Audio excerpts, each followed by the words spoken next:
Yo, it's Loy, and we are back with another one. Today, we are going to be unpacking new cards for Black Blade. We've got 5 new cards, very exciting stuff. But before that, we've got a little bit of housekeeping. We are going to be migrating this entire Black Blade project to its own dedicated channel where the entire project will exist, and other coherent AI projects that I'm working on will exist. This is just to honor the original intent of this channel and to not confuse different audiences. So if you have been following the BLACKBLADE project, the videos on this channel will disappear in around 48 hours and they will all reappear in the channel within the description, which you can find. It's at BLACKBLADE Loy. Alright, now that we're done with the housekeeping, boy oh boy, this is King Isserin of Azulite. He's a resonance type, his speed is 45, he's got 2300 health rather, he's got 400 damage magic, and he wears chain mail armor. He's quite a strong character, pretty good. When he's targeted, he can move to the back line and summon a Veil Clone, and the Veil Clone taunts an opponent in front of it, and once it's attacked, it explodes for 300 damage. So very useful ability, that's why it's on a 4-turn cooldown. It's also a passive, so he doesn't have to activate that ability, but it makes him very vulnerable to effects like Veil Burn, because obviously if he's got Veil Burn on, he's gonna suffer damage every single time that ability goes off by itself. So a little bit annoying, but also very powerful character. You can also use Coup d'etat, which is to target an enemy, and the next time they use an ability or trigger a passive, deal 250 damage to all units in the same row and increase all of their cooldowns by 1. So lots of ability disruption and Veil Burn synergy with this card. He's built for the blue region, of course. Lots of the blue region is built around that keyword, the Veil Burn keyword, and I'm going to kind of keep it that way. I'm not going to give a lot of other regions access to that, except maybe the Flame Realm, which is very deeply tied in my philosophy with the Blue Kingdom anyway. Alright, so that's King Isserin. He's a powerful manipulator of Veil energy. He sits upon a stolen throne, Isserin the Usurper. King Isserin of Azulite, Isserin of Mistmere. So where do we get these titles? Once the silent ruler of Mistmere, Isserin Hellcourt was once respected for discipline and feared for his foresight. He's a great commander, great strategist, guys. He was the leader of Mistmere. Though part of the Tri-Wing Accord, we'll get into that when we start talking about the churches and the Tri-Wing Church. For now, just know he was a part of it. He was part of it during Solon Severian's reign. Isserin never bowed to the Azulites' monarchy. I mean, he would bow, but he was never really with them. He was never really like that, right? He was a great ally to Solon Severian. He wasn't someone who didn't help out in Azulite with the kingdoms. However, he also saw his moment at the word of Solon Severian's death. He began orchestrating his ascension. He didn't need armies. He used economics, loyalty, doubt, and he slowly turned Asta's own council against him, orchestrating a financial collapse in Azulite. So a lot of the people in Azulite are in a very poor state, and this led to a lot of people within the Azure Rock and the regions around it doubting this young king and whether he'd be able to manage the kingdom. Or rather, not doubting him, because he was actively failing. Asta was actively failing as a young king, and his mother was also failing to run this very huge kingdom. Of course, they had Cassius on their side, but he was not enough, which is why it is very strange as to what could have happened to disrupt the very intelligent Cassius from being able to run a kingdom alongside Asta. Alright, so he slowly disrupted the kingdom, took a lot of money into Mistmere, saved a lot of reserves, built up an army, and they eventually toppled the Azure Rock. Once they marched on the capital, they marched on it for a few years. Eventually, the people of Azulite, as in the Azure Rock, the capital, got tired of this and they gave up. They gave up after Aster absconded the throne. He kind of left, and then there was no king. He left because Cassius told him that, bro, if you don't leave soon, your council members are gonna you. There's gonna be someone who turns on you. So essentially, he ended up taking the throne. In this process of taking the throne, though, while he was gathering resources, they performed this ritual with a very powerful great horned golem, and that's why we see the great horns on King Isserin of Azulite. They fused him with that beast, making him something more than just a man. In this world, there are things called remnants, and he is a remnant. It's a sort of fusion of two different songs, or two different souls rather, and once they are fused, they become a new entity. So this new entity is still ruled by the conscience of King Isserin, which is why it is Isserin of Azulite. Usually it's very dangerous to perform those kinds of transformations in this world, especially with very powerful beings like a great horned golem. However, Isserin had help from a council of blue blades who all used their energy. We'll get into one of them who was there and what happened to him, Varen, a bit later on. So yeah, that's King Isserin. Now his most loyal knight, a knight who is very loyal to the King of Azulite, Scorchblade Ivor, or Ivor Griffin-Song. So he's a projection type, he's a duelist, he wears plate, he's got 60 speed, decent, he's got 2000 health, decent, 450 damage, he wallops with damage, and plate armor. He's got an ability, Burning Devotion, deal 200 magic damage and mark a target. If Ivor strikes this target twice in a row, the marked detonates and it deals 600 damage and inflicts burned. So yeah, Ivor is that guy. He is going to hurt your team. He is definitely what I'd call a sweeper unit.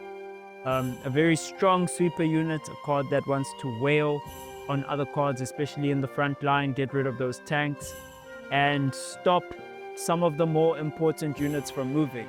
So there's a passive that he has, it's called Ivor's Intercept, and it says burned units cannot move while Ivor is on the field. Very simple. The caveat to this is that there's not a lot of units which take advantage of the burned status condition in the blue region. There are a lot of units outside of the blue region that do that, so you're not going to have a lot of blue synergy with Ivor, and he might not always fit in a burn deck. But if you find a deck for him, he's going to be a massive problem. And to be honest, I think he works pretty well in most decks as just a sweeper.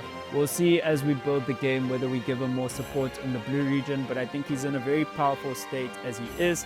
Of course, if you know, in BLACKBLADE you can incorporate 2 colors to build with out of the many colors you have, so maybe he will find some support. Alright, so he was once a noble and now feared knight. The lore around him goes that he's worn this mask forever, at least publicly. We know he takes it off to eat, and when he's not in public in his private quarters. He was serving in Aster's council, and he was a very powerful knight. He still is a very powerful knight. The big question is, why did he turn? He saw something.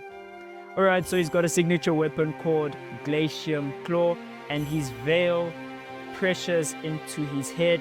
He uses a lot of crown veil, and because he's a projection type, he shoots his veil out as a flame. And yes, he serves the true king of Azulite, which he believes right now to be Isserin. I'll give you a little bit of a tidbit. He saw something about Aster. When Aster was a birth. He saw something about Esther, and that's why he's loyal to Isurin. Okay, moving on. We have a resonance type, Varen the Mad Dog. Speed 62, also pretty fast. 1,800 health, decent health stats. 250 damage physical. Not the most convincing on physical. And armor chain. Okay, let's see what he does though. He's got an ability called Riftborn. Whenever your general is targeted by an enemy ability, if your general is in the front row, yo, can I just speak today, yo? You want to teleport Varen to the next attacker and deal 200 physical damage. Not to the next attacker, next to the attacker. As in within proximity of the attacker. If there is a square you can access, he teleports to that square that you can access and he deals 200 physical damage. This is a passive ability that activates itself, so again another character that is very vulnerable to Veil Burn. Alright, and then his second ability, also on a 4-turn cooldown, is called Dimension Crush. Each time any general uses an ability, gain 40 physical damage, and you can activate this ability as well, and it deals 300 magic damage plus all of the accumulated magic damage that you've gotten, the physical damage rather, and you deal that as bonus damage. So very interesting card. He can deal both magic and physical damage, and he's somewhat a card that can get out of control as enemy general abilities and your general abilities get used. So Varen, very good to sweep backline units with Dimension Crush. Varen the Mad Dog. Varen Dravik was once Mismir's second sword, loyal, strategic, and clean in killing, but after participating in the Golem fusion ritual that made Isurin what he is, Varen emerged altered. His blue veil has now twisted into a purple veil, and his sense of self has begun to fragment. Now his movements are jagged, his speech is strange. He chants the Asari mantra, heart, gut, mind. It's heart, crown, mind. It's heart, crown, guts. Crown, not mind. Okay, like a man who's trying to hold himself together like a string. He is a remnant. He's conscious, but he's fraying in between conscious. The type of remnant he is a remnant that loses itself. So when you are a remnant, you either gain a soul, and that's the problem, or you lose a piece of your soul, and that's the problem. He's a soul that kind of lost his soul, and he's somewhat confused. His blade vibrates with madness, and he believes that absorbing Aster Severian's veil will heal him, King's blood. He was sent after Aster, funny enough, by King Isurin. Isurin has done this for a little bit of a wise purpose. He wants to get the Mad Dog away from him and away from his council. This guy was once valued, but Isurin is a man of strategy, and he cannot have someone who is not within the mental faculty around him. So he has sent him on a wild mission to find Aster, but he's not convinced that Varen will come home with results. Alright, and now we have Foolish Wren.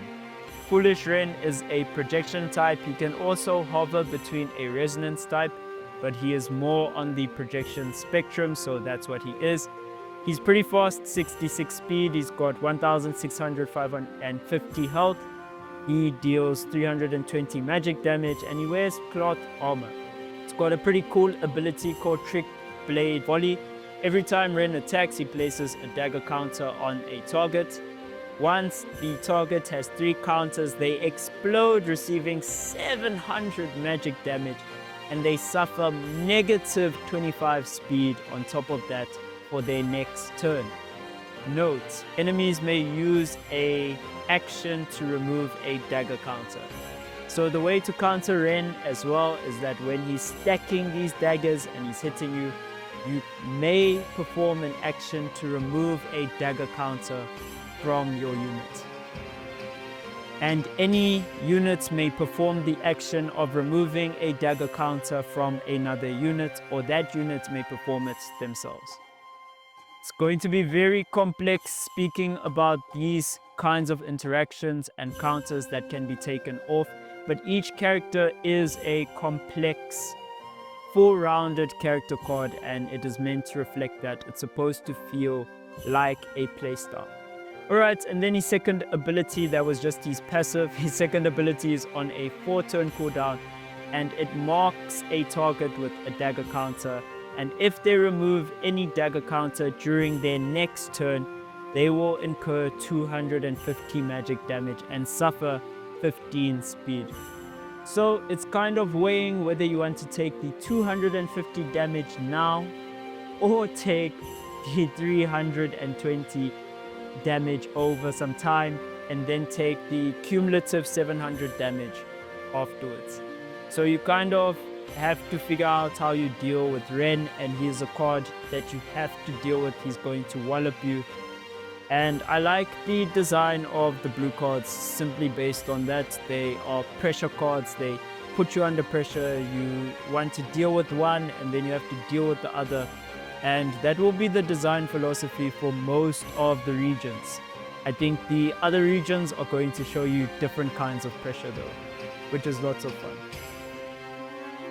Okay, so he is a thorn in the side of the king, not of kings, of the king. Specifically, his cousin. He is cousin to King Isserin. Alright, so Ren Tauden is a sensor/projection type, yes. He is a living radar system wrapped with a roguish smile. Yes, he does take off his mask. He's a pretty funny guy. Foolish Ren comes from the fact that his cousin, Isserin, always refers to him as Ren the Fool, or this foolish Ren. So it's a little bit of a joke. He has crossed swords with Saurian before, but he lost quite badly. What kind of happened with Saurian is that Saurian was training up a lot of blue blades, and where the blue blades kind of get trained in Mistmere to be very powerful, yeah, he did not like this Ren kid. He saw him as too much of a joker and unserious, and with Saurian's temper, he told him to grab his blade. Ren, being a dagger user who likes attacking from range, yeah, he got beat. He got his ass beat. But that never stopped Ren from achieving a lot, and he is good now. He is an avid drinker, an avid partier, and he just comes with jokes and knives. He's not a very serious character, comic relief character, but a very powerful comic relief character. He will piece you up, and he is very tricky to deal with in the actual world. If you think outside of his cards, he's not a dummy, but he likes playing like a dummy. Then we have Kest, the Burnt Vow. So Kest is another resonance type, lots of resonance type in the Blue Kingdom. It's kind of what they are focused on. Lots of amp types in the Green Kingdom, the Endless Green when we get there. Alright, so in Azalite, lots of blue, lots of resonance types. We've got Kest, he's got 53 speed, 1750 health, he does 300 magic damage, and he wears leather armor. His first ability is Ruptured Song.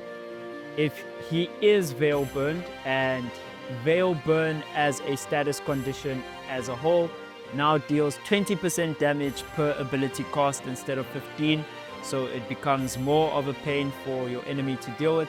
Enemy units have their active cooldowns increased by 1 when they suffer from Veil Burn. So lots of synergy here with the disruption of Isserin.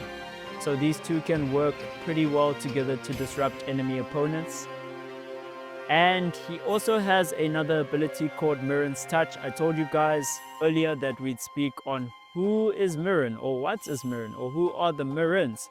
And it applies Veil Burn, and it deals 300 magic damage to a target enemy if the enemy is already Veil Burned or currently has more health than Kest. So basically he's Veil Burned. When he uses an ability, he sustains damage to himself, and then he can deal more damage because he has taken damage. There's a trade-off there, and he just wants to go hit people every 2 turns. That's why this cooldown is so short. He wants to hit people every 2 turns for 450 damage. Straightforward kind of character, and fits really well within the archetype of the Blue Kingdom, which is why he deals significantly less damage, I guess, on average than a card like Scorchblade Ivor, who doesn't really have a place in the Blue Kingdom at all and doesn't synergize with these cards pretty well. Alright, so Kest Aaron was once a disciplined tactician. He was a commander, and he was chosen and raised, groomed up by Xavier Mirren for his surgical control of Blue Veil and magic. He was taught by Xavier Mirren, a great character in the world. Lord Mirren, the current string mover of Mistmere. We'll get to him a bit later, but during the rebellion, he overused his Veil energy. It says overcharged his energy during a siege, and his Veil circuits ruptured, resulting in his energy leaking through him like a furnace. Where others would collapse, he endures. He is now a walking hazard and people avoid him. Yet you do not want this guy to touch you because he has leaking Veil energy. And that Veil energy, you do not want him to touch you because he will Veil burn you, which is a problem. So he doesn't talk much about Chavira, the woman he once loved and now lost to Valoran. Alright, so a little bit of lore. There is a guy called Valoran Hellcourt, and Valoran Hellcourt is the brother of Isurin. So Isurin has a cousin called Ren and a brother called Valoran Hellcourt, and Valoran left and he is now coming back. He left to the Endless Green and he is coming back to the Endless Green. Valoran is loved by Chavira, who is the daughter of Xavier Mirren. So lots of lore there, love triangle, and Kest is the loser of the love triangle.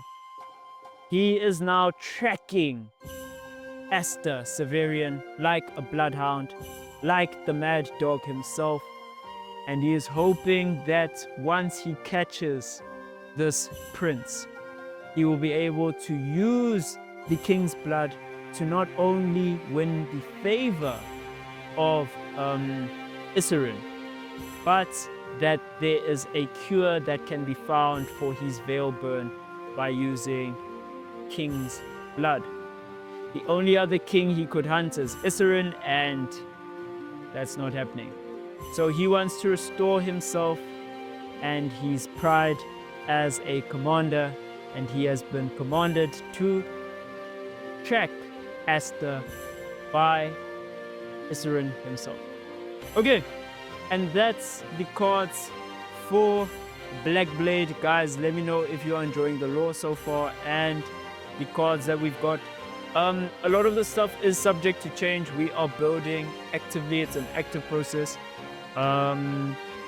Be sure, like I said, to follow the new channel. It's in the description. This is Lois signing off. Peace.